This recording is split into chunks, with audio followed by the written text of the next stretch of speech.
একটি বিষয় মুমিন হিসেবে মনে রাখা, কোন মুমিন কোন মুসলমানের যদি দুইটা জিনিসের জবাব জানা থাকে তাহলে তার জন্য জান্নাতে যাওয়া খুব সহজ। এক নম্বর, লিমা ফাআলতা, কেন করেছো? কাইফা ফাআলতা, কিভাবে করেছো?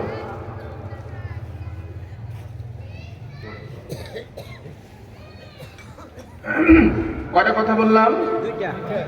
এক নম্বর, লিমা ফাআলতা, কেন করেছো?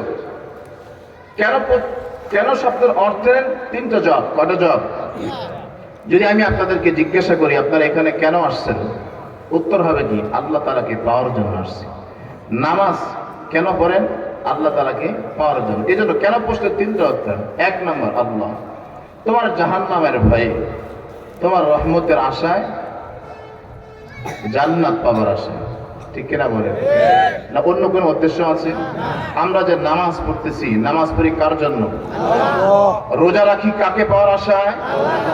গুনাহ থেকে বাঁচি কিসের আশায়? জাহান্নাম থেকে বাঁচার আশায়। এবার আসেন, যে আমরা নামাজ পড়তেছি, এই নামাজটা কোন পদ্ধতি পড়তেছেন? কাইফা ফাআলতা, কিভাবে করতেছি? নামাজ কিভাবে পড়তেছেন? রোজা কিভাবে পড়তেছি?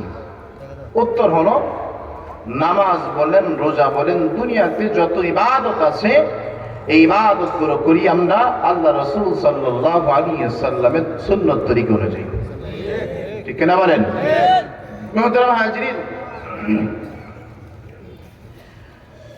আজকের আলোচনা প্রথম যে আয়াত, সূরা আলে ইমরান 31 নং আয়াত, আল্লাহ পাক রব্বুল আলামিন এই আয়াতের ভিতরে, আয়াত যখন